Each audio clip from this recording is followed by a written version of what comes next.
Eh kapatid blood is thicker than water. Lagi nating tatandaan mga kapatid, mga kababayan.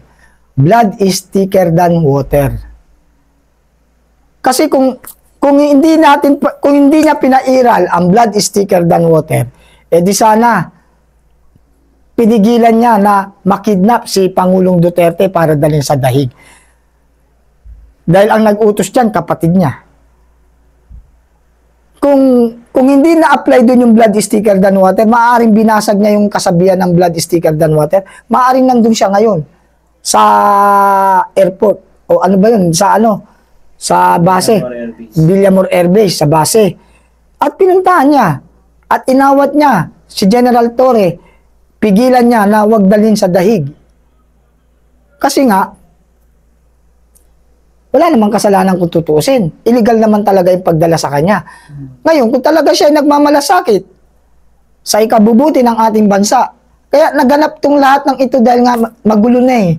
Kasi instead na magkaisa, instead na magunawaan, instead na magbigayan, kasi kung tutuusin, kung ako lang ito.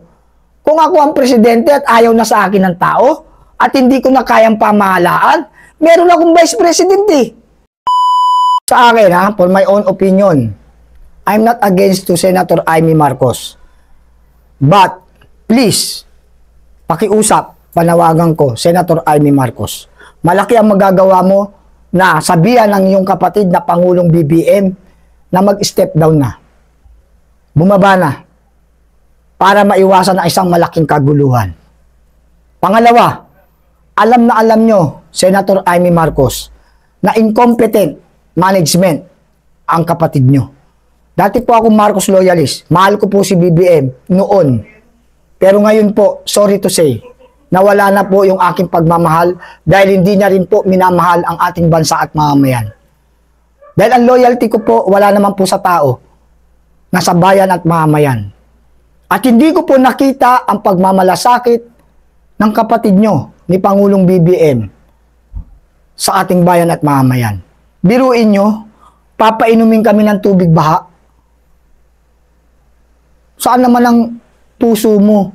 Na yung tubig baha, ipipilter, ilalagay sa timba ng DSWD, may filter na ganito kalaki, papainom sa amin. Pwede daw inumin. Tama ba yan? Tama ba yan? Nasaan ang isip? Nasaan ang damdamin? Empathy? Wala.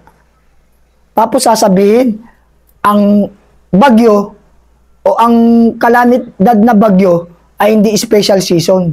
Tanggapin na raw natin sa ating mga sarili na yan ay isang normal, isang bahagi na ng buhay na dapat tanggapin ng mga tao. Kaya kung tayo babahain, kung tayo mawawasakan ng bahay, it's normal daw po yun. Yung po ba ay isang pananaw ng isang magaling na Pangulo? Nakakaawa po ang bansang Pilipinas. Kaya kung ako bilang sa inyo po, Senator Amy Marcos, I'm not against your brother, but I'm against kung ano po ang nangyayari ngayon na hindi po maganda. Kaya para sa akin, pakiusap po sa inyo, Senator Amy Marcos, kausapin nyo ang kapatid nyo ng heart to heart. Ibigay na ang pwesto sa as per Constitution. As per Constitution, wag na po tayo magpolitikahan. Hindi na po ito usapin ng Marcos Duterte. Ito po ay usapin na ng kalagayan ng ating bansa. Ito po ay usapin na ng mga mamamayang Pilipino. Ito po ay usapin na ng sovereignty ng Filipino people. Kaya para po sa aking pananaw, sana po, Senator Amy Marcos, yun na nga po ang nakakalungkot. Kilalang kilala nyo po ang kapatid nyo na mayroong bisyo. Pero pinabayaan nyo pang maging Pangulo. Kaya ito ngayon, nagkagewang-gewang tayo, nagkaleche-leche po ang bansang Pilipinas. Pinagtatawanan na po tayo ng ating mga kapitbahay na bansa. Na dati, ang taas ng pagkilala, ang taas ng respeto sa bansang Pilipinas.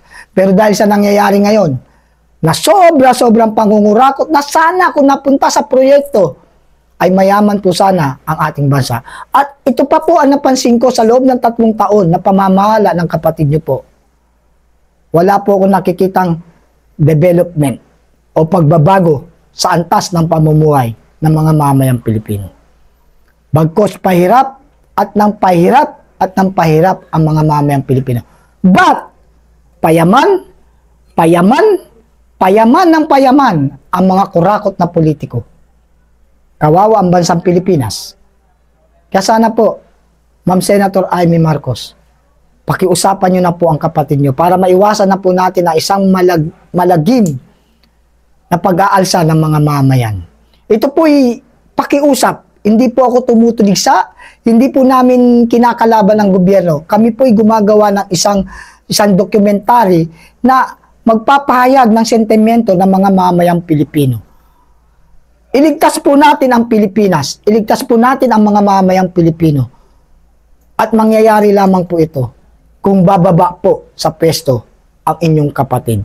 Ma'am Senator Amy, pakiusap po yan na sana po, wag na po nating isipin ang politika. Wag na nating isipin na Marcos yan, Duterte yan. Wag na po nating isipin yun.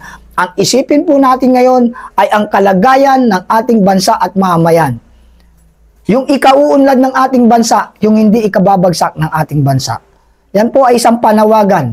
Hindi po yan isang pagtuligsa, kundi isang panawagan at pakiusap. Dahil kawawa na po ang bansang Pilipinas kung magpapatuloy pa sa panunungkulan ang inyong kapatid na si Mr. Ferdinand Bongbong Marcos Jr. Sana po, bumaba na lamang po at ibigay na ang pamamahala sa karapat-dapat na naaayon sa batas. Ang Vice President ang dapat na umupo. Yan po ay pakiusap ko lamang. Yun naman po ay naaayon sa batas. Para na po magkaroon na ng tunay na pagbabago at development ang ating bansa. Bago mahuli ang lahat, dahil marami na pong gusto talagang magwala. Marami na. Naghihintay na lang ng tamang pagkakataon. Kaya para sa akin, para maiwasan ang matinding kaguluhan, step down the President, BBM. Yun po ang pakiusap ko sa inyo, Ma'am Senator Amy Marcos. Pero matagal nag-iwang-iwang yung ating bansa eh. Patungkol pa nung kay PRRD. Sa tingin mo, bakit kaya hindi niya pa rin napapakiusapan yung kapatid niya na gawin yung bagay na yan? Yung alin? Yung mag-step down yung ano niya. Bakit hindi niya pa kaya pinapakiusapan, hindi niya pa... Kasi wala siyang banat sa kapatid niya eh. Kahit na alam naman natin na ito yung punot dulo na makaguluhan sa bansa natin.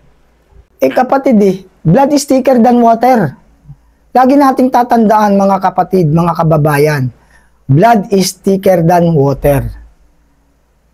Kasi kung hindi niya pinairal ang blood is thicker than water, eh di sana pinigilan niya na makidnap si Pangulong Duterte para dalhin sa dahig. Dahil ang nag-utos diyan kapatid niya. Kung hindi na-apply doon yung blood is thicker than water, maaaring binasag niya yung kasabihan ng blood is thicker than water, maaaring nandun siya ngayon sa airport o ano ba yun, sa base, Villamor Air Base, sa base. At pinuntahan niya at inawat niya si General Torre, pigilan niya na wag dalhin sa dahig. Kasi nga, wala namang kasalanan kung tutuusin. Illegal naman talaga yung pagdala sa kanya. Ngayon, kung talaga siya ay nagmamalasakit sa ikabubuti ng ating bansa, kaya naganap tong lahat ng ito dahil nga magulo na eh.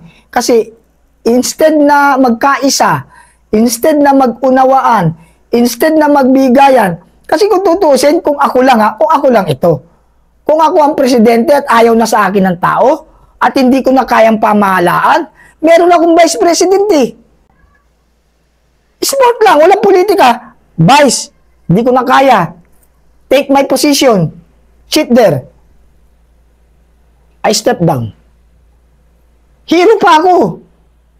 Hero. Bakit? Hindi ko kaya, inamin ko na eh. Wala na, hindi ko na kaya. Even in decision making, I'm failed. Kaya as per Constitution, give your position to the next level. Who is the one? The highest position in the government. As per Constitution, the Vice President. So, give to the Vice President. Para matapos na lahat. Para, in kaso, ang ginagawa nila, binabanatan nila ng binabanatan, malayo pa yung 2028. Paninira na ng paninira. Tignan mo nga ang gagawin ng Ombudsman, unang assignment, salin ng Vice President. Tama ba yan? Sige nga. Ano mapapala ng mga mamayang Pilipino pag inimbestigahan yan? Meron ba? Wala.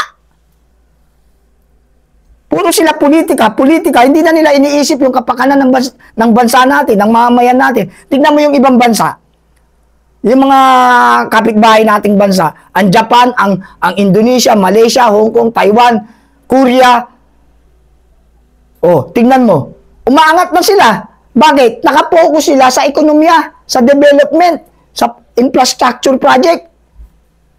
Kaya umaangat na yung ekonomiya nila. Tayo, politika, politika, politika, politika. Ano mangyayari sa atin? Nga. Yung mayaman sino? Sila. Tayo kawawa. Sana, this time, nakita nyo na nga, mismong Panginoong Diyos na. Maya-maya binabagyo tayo. Hindi pa nakakaalis yung bagyo na isa, ayan na yung isa. Hindi niya ba napapansin to mga politiko? Mismong kalamidad na, binibigyan na tayo ng pagbaha. Binibigyan na tayo ng sunog. Binibigyan na tayo ng kung ano-anong sakit. Nagkakandamatayan na. Heart attack, maya-maya, hindi, bata pa, namatay na. Mga krimen, mga lindol, tsunami. Ang daming pagpapahayag ng Diyos na magbago na kayo. Sobrang yaman nyo. Ayaw yung tigilan. Mayaman na kayo. Tama na. Stop. Bigyan nyo naman yung pagpapaunlad ng ating bayan. Bakit ba ayaw yung umangat ang buhay ng mga mamamayang Pilipino? Yan isang malaking question mark yan eh. Bakit ba? Wala man lang sa inyo nangangarap na maringgan na paunlarin natin itong mga mamamayang Pilipino dahil we are a Filipino. Hindi lang kami ang Pilipino, kayo din. Kaya kung mahirap ang bansa Pilipinas, kayo rin. Oo nga, mayaman kayo individual. Mayaman ang pamilya nyo. Pero ang Pilipinas, yung kabuuan, we are nothing. We are included to the third world country. Still. Wala na, hindi na umangat ang level natin. Paano? Puro politika. Hindi ko sinasabing lahat ng politiko ay masama. Marami din dyan ng mga matitino, magagaling. Ang problema lang, mas marami ang crocodile. At kapag hindi sumayaw itong mga matitino, pag hindi ito nakiayon, tatanggalin, kakasuhan, pasasamain. Tama ba yan? Mas iniintindi nila yung politika, mas iniintindi nila magbanatan, magsiraan, magsilipan. Instead na pumuko sila sa pagpapaunlad ng bansa, ang pinupukusan nila, yung political nila. Dahil gusto nila, ako mananalo sa 2028, babasagin ko na si Sara. Kailangan si Sara hindi makatakbo, ma-impeach natin. Tama ba yan? Yan ba tama? Hindi ba mas maganda? Hayaan natin si Sara, magaling siya eh. Para pag naging Pangulo yan, uunlad tayo. Hindi ba pwedeng ganun? Kailangan, ako kasi magpapayaman ako. Dapat isipin nyo yung kapakanan ng bayan at ng mamamayan. Hindi yung kapakanan ng pamilya mo. May mga property na nga kayo sa ibang bansa. 5 eroplano nyo. Isipin mo, 5, 6, 8 eroplano nyo. Ano gagawin nyo dun? Samantalang ang daming mga cancer patient, ang daming mga nagugutom na mamamayan, maraming mga walang tirahan. Bakit hindi nyo gastos dun? Nakalagay lang sa 5 eroplano, nakalagay lang sa 4 na pong sasakyan. Ano yan? Para kayong mga tarantado. So bro, itanong ko lang to sa'yo. Yung patungkol doon sa, di ba, nung nakaraan pumunta si BBM sa Cebu. Dahil yung naglindol nga doon. So, ang sabi niya doon sa ating mga kababayan sa Cebu, ay magpapadala daw siya ng tent Oh, na nung ginamit sa COVID. Ano ang opinion mo doon? Yan, nagkaroon ako ng kadigmaan dyan eh. Nagsagutan kami niya sa isang GC. Kasi ang sabi, malinis na raw yan. Ang sagot ko kasi, contaminated. At saka pagdating sa usaping health, ito this is related in health. This is not a matter of politics, but this is a matter of health. Okay? Huwag natin isipin yung politika. Isipin natin yung health. Ngayon, pag usaping medical, pag usaping kalusugan, hindi na pwedeng paulit-ulit mong ginagamit. Saan ka nakakita na ringgilya? Nagpabakuna ka. Nakita mo bang ginamit uli yun? contaminated na. Ngayon, yung mga tent na ginamit sa pandemic ng COVID-19, ibig sabihin, contaminated yan. Pero pwede mong magamit yan continuously sa mga pasyente pa rin ng COVID-19. Kasi immune yun. May sakit na yun na COVID, hindi na sila tatamaan dahil sila mismo pasyente ng COVID. Get or no get? Pero yung walang COVID at gagamit doon, yung contaminated virus noon, siyempre papasok sa mga inosente, sa mga walang virus na, yung walang COVID-19. Kaya hindi mo pwedeng i-apply na sasabihin mo, malinis na yan, inisprayan na yan. Hindi mo pa rin masasabi yun kasi nga pagdating sa usaping kalusugan, that is one-time use. Unhygienic yan kapag pinaulit-ulit mo na gamitin. Kasi bali-balik na rin mo ang mundo, may virus na yan. May mga unseen bacteria na yan. May mga unseen microbe na yan. Tsaka hindi talaga maganda, malaki ang pera, may pondo. Bakit kailangan mong gamitin yung gamit na? Hindi ba tayo pwedeng umorder ng bago? Biktima na nga ng lindol. May mga bukol, may pilay. Tapos papalagay mo pa sa tent na mayroong COVID. Putang. Hindi maganda yun. Unethical po yun. Hindi po maganda, unhygienic po na gamitin ang tent na galing pa sa pandemic. Nasasabihin ng Pangulo na malinis na yon, wala nang COVID yun. Hindi mo masasabi how you make sure. Paano mo mapapatunayan na yan nga ay wala na? I-examinin mo yan, one by one. Samantalang kaya mo naman mag-provide ng bago, provide mo bago. Show it that you are competent leader. You may have concern, especially in health issue. Kaya yung masasabi ko dyan, abnormal na naman na usapin niya na paggamit mo yung, ngayon alam na ng mga tao doon galing sa Cebu na yung paggagamit sa ating tent, sa palagay mo gagamitin nila yan? Oy, baka magsako na lang sila dyan, maggawa sila ng improvised tent, kaysa gamitin nila yung galing dyan sa COVID-19. Kahit sabihin mong malinis na yan, hindi ka na magtitiwala na gamit na sa COVID-19 yan. Ilang pasyenteng COVID-19 positive ang gumamit yan. That is not applicable. Tsaka na-hygienic nga. Hindi nga dapat. Ano yung nakikita mo na sa ganitong klaseng mga statement ng Pangulo at aksyon? So, talagang, anong masasabi mo sa Pangulo? Incompetent nga. Incompetent and no empathy. Wala siyang malasakit doon na maaring mahawa. Biktima na nga, sabi ko nga, pilay-pilay na yan dahil mga nalindol yan eh. Kumbaga, mga injured na yan. Naka-wheelchair na, naka-stretcher na yan. Tapos paggagamit mo, bububungan mo ng tent na galing sa COVID-19. Masingot niyan yung mga mikrobyo dyan. Di mas lalong lumala, namatay pa. Imbis na nakatulong ka, namatay pa. Di ba mas maganda bilan mo ng bago dahil biktima na eh. May pondo. Ito pa isa, meron tayong international fund, yung may international donation. Galing sa ibang bansa, unliquidation yan, unliquidated yan. Hindi yan naliliquidate kung magkano pumapasok na international fund na pondo na pantulong sa mga calamity, sa mga tinamaan ng bagyo, tinamaan ng lindol. Merong dumadating na international aid, yung tinatawag na international aid na tulong mula sa labas ng bansa. Naliliquidate ba natin yan kung magkano? Namomonitor ba natin yan kung magkano ang pumasok sa ganyan? Wala tayong alam dyan, pero meron yan 100%. Oh, bakit hindi mo ibili ng tent? 2019, so luman-luma na yan. Luman-luma na, hindi lang luma. Bro, may sakit na yun. Kumbaga sa injured na yun. Ba't mo gagamitin yun tapos i-deliver mo pa ng malayong, ibibiyahe mo pa ng malayo? Durug-durug na yun. Bumili ka ng nakabalot pa sa plastic, press na press, para naman pag nakita ng mga biktima ng lindol, mas maluwag pa rin sa kalooban nila, wow, we are special even we are injured. So ngayon, ano kaya naisip ng mga taga Cebu?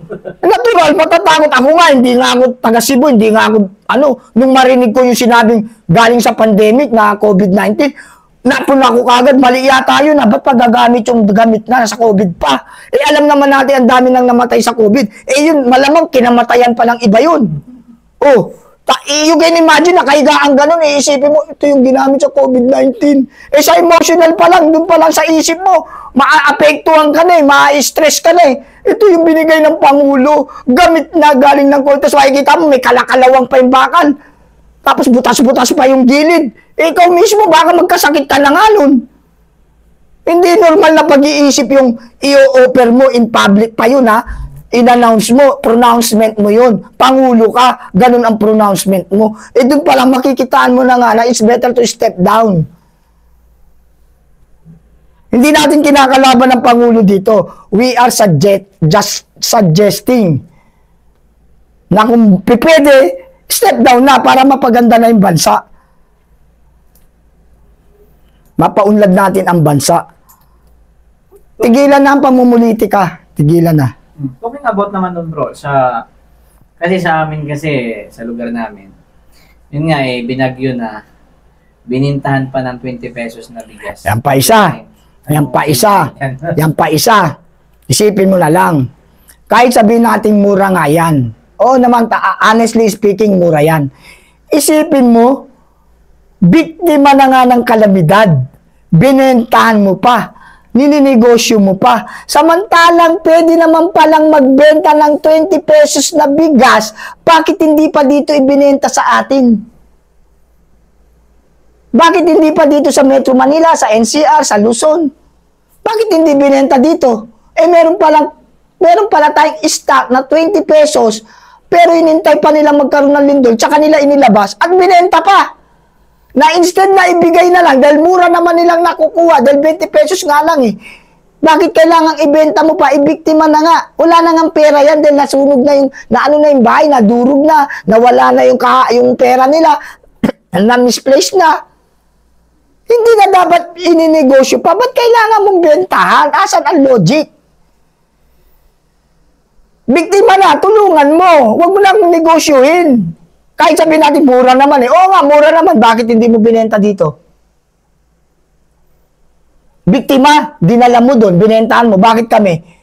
Kung hindi kami biktima, hindi mo kami bentahan, dapat entitled kami sa 20 pesos. Kasi, ano yan eh, galing sa tax namin yan kung bakit mura yan eh. Oh. Bakit kailangan, nalindol doon, dali mo yung bigas doon, benta natin. Oh.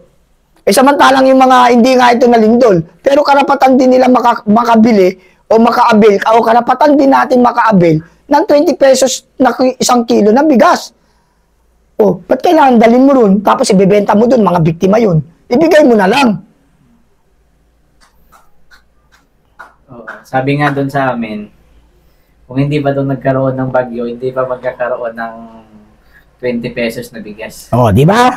Yan sabi ko nga sa'yo. Hindi kailangan merong kalamidad, tsaka mo ilalabas.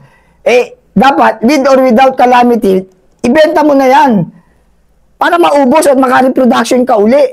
Yun ang incompetent leader yun. Yung ganung mag-isip na, may 20 pesos tayo, benta na natin yan. Para makapag-reproduction uli ang bagong saka.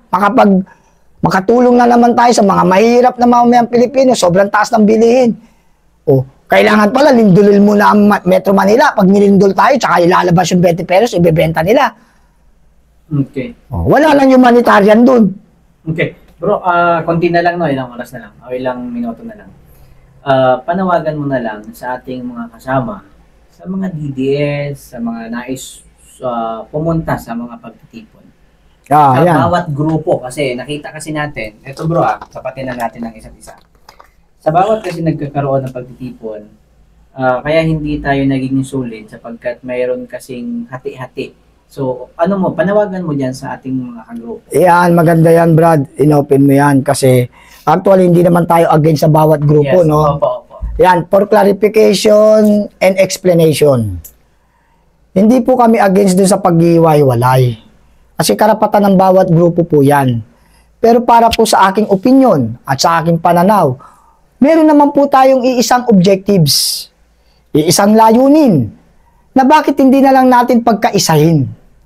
Lahat ng mga leader ng bawat organisasyon mag-usap-usap. Ano ba gusto nyo? Ano ba gusto nyo? Ano ba gusto nyo? Ano ba gusto nyo? Magkasundo tayo. Unity. Must be united. Magkaisa.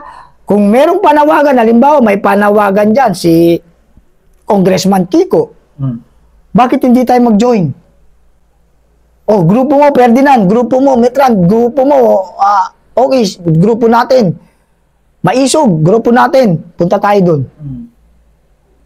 Total, ang objectives ng ni Congressman Kiko Barsaga, maganda naman eh. Ang kanyang objectives, mag-step down ang Pangulo. Hindi naman natin guguluhin. Pakikiusap tayo at mananawagan in public address about the sentiment of Filipino people regarding the very, very, very corruption. So, this is not a kind of rebellion. This is a kind of public address to expose the sentiment of individual Filipino people. Magkaisa! Manawagan! Pakiusap po! Mahal na Pangulo, bumaba na lamang po kayo. It's better to step down. Magulo na po ang bansa dahil kayo po ay nagagamit ng mga kamag-anak nyo. Kayo po ay nagagamit ng mga kurakot na politiko. Kayo po ay nagagamit ng mga taong nasa paligid nyo. At hindi naman po kayo ang humahawak ng pamamahala sa gobyerno. You are standing as a president but you are not working as a president. Nakuha mo ibig ko sabihin? Ikaw po, Pangulong BBM, ay nakatayo na may posisyon bilang isang Pangulo. Pero pagdating po sa pamamalakad, hindi po kayo ang gumaganap nito. Ngayon, kung mahal niyo po ang bansang Pilipinas, kung mahal niyo po ang mga mamayang Pilipino, tulad ng pagmamahal ng inyong ama, nakusang loob na lang na umalis, kesa naman dumanak ang dugo ng kapwa Pilipino, magpapatayan ng mga sundalong Pinoy sa Pinoy, mga Pilipino na mga kabilaan ay nagpapatayan para maiwasan, umalis na lang, pumunta ng Hawaii to avoid bloody kapwa Pilipino po. Kaya para po sa akin, ito po isang simpleng panawagan. Ito po ay isang simpleng pakiusap na kung maaari, para hindi na po kayo maggamit ng mga kamag-anak nyo, ng mga kaibigan nyo, ng mga oligarko na nasa tabi nyo. Para hindi po kayo magamit, it's better to step down at ibigay ang pamamahala sa karapat-dapat as per Constitution. Kaya nga, katulad kanina, pakiusap ko kay Ma'am Senator Amy, kausapin ang kanyang kapatid na Pangulo. At malaki magagawa niya bilang isang manang, isang ate, para maiwasan na po, marami na pong nagbabalak na kung anong gagawin na hindi po maganda na tayong mga Pilipino ay hindi nagkakaisa. Dapat po tayo ay nagmamahalan. Dapat po tayo ay nag-uunawaan. Ngayon, tigilan po muna natin ang pamumulitika. Tigilan po muna natin ang Duterte, Marcos, Aquino. Tigilan po muna natin. Parang awa nyo na, mahal na Pangulong BBM. Ma'am Senator Amy. Gawin nyo na po ang alam nyong tama at kung ano ang karapat-dapat para sa ikabubuti ng ating bansang Pilipinas. Para sa ikaunlad ng ating bansa. Para sa kapayapaan ng mamamayang Pilipino. So, mensahe mo na lang kay Saldico. Kay Saldico, nasa ibang bansa na yan.